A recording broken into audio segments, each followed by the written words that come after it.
Segala hal tergantung kita. Kalau kitanya berhati besar, segala pasal kecil. Kalau kita berhati kecil, masalah semua problem besar. Fatakburu fi aini soghiri sigharuha. Tapi kalau kita hatinya besar, watasgharu fi aini azim idhamuha. Paham betul? Al-adhaim kecil semuanya. Gus Dur, kalau ada tamu datang, Gus, saya banyak problem, Gus. Bisnis bangkrut, bertani gagal, istri cerewet. Bisa diatasi nggak? Bisa diselesaikan nggak? Ya bisa sih, Gus. Ya udah nggak usah dipikir. Besoknya ada tamu lagi. Gus, saya agak teman lah. Saya punya problem besar, Gus. Dagang ditipu orang, bertani bangkrut, utang banyak, istri minta cerai. Anak-anak gak karuan, dapat fitnah dari tetangga. Bisa diberesin nggak? Nggak bisa, Gus. Ya udah nggak usah dipikir, nggak bisa diberesin. Itu artinya minallah wa ilallah wa ma'allah. Paham betul? Orang punya azimah tidak pernah mengatakan masalah ini besar. Semua kecil. Ente munggah gunung Cermek. Dur boleh. Tinggi nggak gunung Cermek? Kalau ente sudah sampai di atas, pasti di bawah kakimu. Gunung di Sumono gede segitu besarnya. Kalau kamu bisa naik ke atasnya, pasti di bawah kaki. Gak ada barang besar. Gak ada barang tinggi. Tinggi saya. Itu loh kira-kira. Jangan melempem mah. Tadi Pak Habib itu udah. Apa tadi? Harus berani. Harus kita rebut semuanya ini. Yang ada harus kita rebut. Nih. Alhamdulillah. Rektor UNJ IKIP Rawamangun sudah orang NU Profesor Komarudin dari Jatibarang Indramayu. Kita kerja keras. Kerja keras. Rektor Gorontalo Negeri namanya kayak di Islam tapi ketua ISNU Edward, Profesor Dr. Edward. Rektor UI dari Purwokerto yang baru menang ini Ari siapa lupa namanya. Kita kerja keras. Di samping undang-undang pesantren, di samping hari, luar biasa. Dikira saya di Jakarta nganggur apa mu? Ya Allah, masih enakan ente malah. Undang-undang pesantren bukan tanpa kemeringat loh. Ada 3 poin yang tadinya tertulis. Saya tolak. Saya panggil Pak Marwan Dasopan, ketua baliknya dari PKB. Saya panggil Cucun ya, Cucun. Nah, saya panggil semua Fathan. Satu lagi. Perempuan. Dari Cianjur. Ya, saya panggil semuanya. Nih 3 ini harus apa kata saya dulu ya. Kalau enggak saya tolak undang-undang ini. Pertama, independensi pesantren harus tetap dipertahankan. Jadi undang pesantren tidak di bawah undang-undang Dikbud atau Diknas. Maka pesantren tidak di bawah Menteri Dikbud. Ada lagi kata-kata. Pesantren sebagai mitra sebagai Kementerian Agama sebagai pembina pesantren. Ya, saya harus dihapus ini, lucu ini. Nanti KUA Ciwaringin membina Mustafa Akil. Masya Allah. KUA Jagakarsa pembina Kiai Takofah. Siapa Kiai Takofah itu siapa? Kiai Takofah itu. Saya. Nanti dibina oleh KUA Jagakarsa. KUA Kaliwungu membina Mbah Dimyati nanti Rois. KUA Kediri membina Kiai Anwar Mansur. Lucu ini. Coret. Kementerian Agama sebagai mitra, bukan pembina. Yang ketiga, ada penegasan bahwa pesantren adalah pusat peradaban Islam.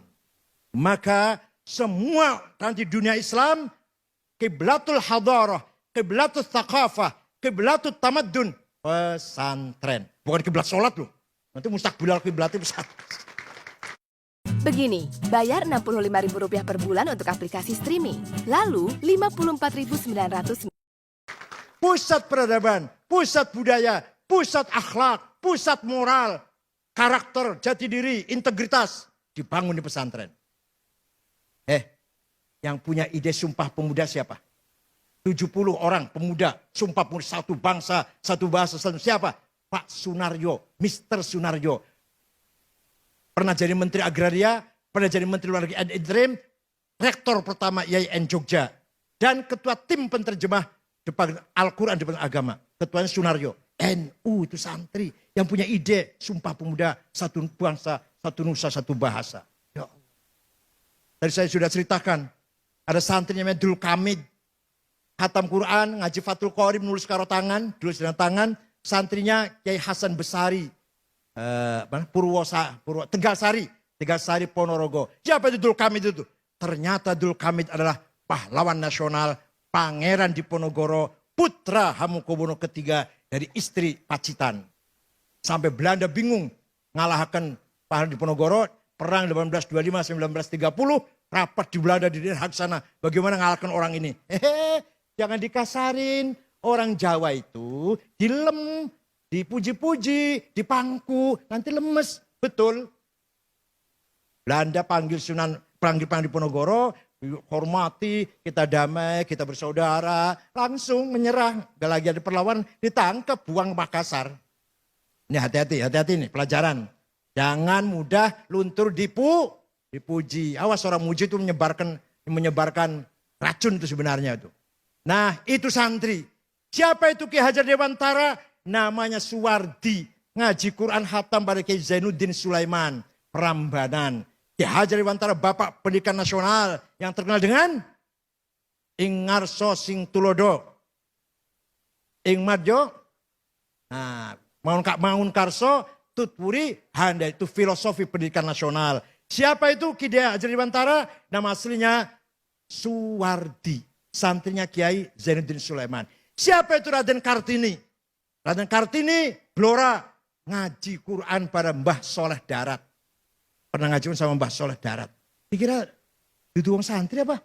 Itulah andilnya para santri. Siapa pengarang lagu syukur? Gimana lagu syukur tahu nggak? Lagu syukur tahu nggak? Itu Habib Husain Al-Mutahhar Semarang. Pamannya Habib Umar Mutahhar yang mubalek itu. Jadi kita santri banyak andilnya dalam membangun peradaban nasional. Oleh karena itu dengan tema membumikan Islam Nusantara, Islam yang harmonis dengan budaya. Bahkan kita jadikan budaya sebagai infrastruktur agama. Maka agamanya kuat karena berdasarkan budaya, budayanya lestari. Antara lain contohnya, contoh antara lain saja ini. Utamakan bahasa Indonesia, kuasai bahasa asing, lestarikan bahasa daerah. Itu filosofi harus pegang itu. Utamakan bahasa Indonesia. Ayo gunakan bahasa Indonesia. Nama-nama toko, nama perusahaan, jangan bahasa Inggris. Jangan bahasa Inggris. Tapi saya nggak ada sanksinya sayangnya ini. Tidak ada sanksinya itu. Coba, India nggak punya bahasa nasional. Kalau mengeluarkan keputusan surat pemerintahnya diterjemah ke 45 bahasa. Kan bahasa Inggris.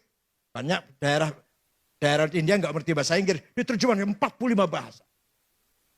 Banyak negara nggak punya bahasa. Kita punya bahasa Indonesia. Yang di dalamnya aslinya bahasa Melayu. Dan di dalamnya 3.000 lebih kata Arab dari bahasa Arab. Adil, hukum, hakim, mahkamah. Majelis, musyawarah, rakyat, wakil.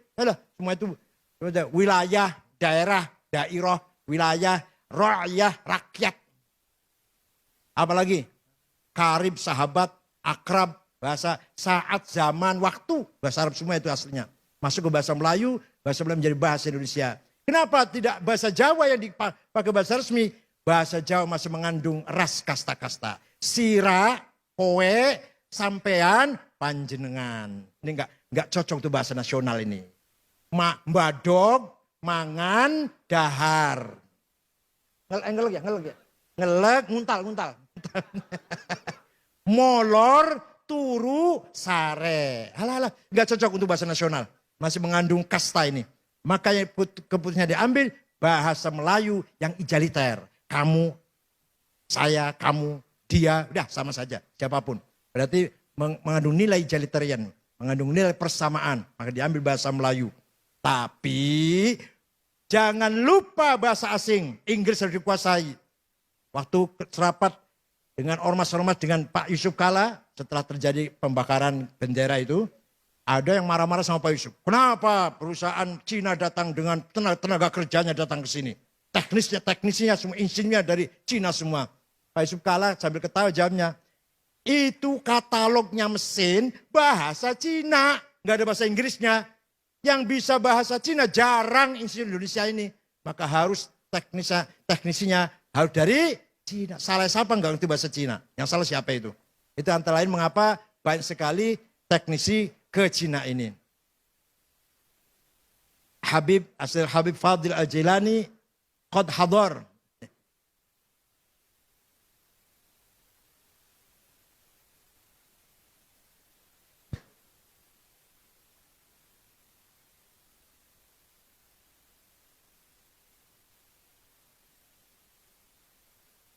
Kita teruskan.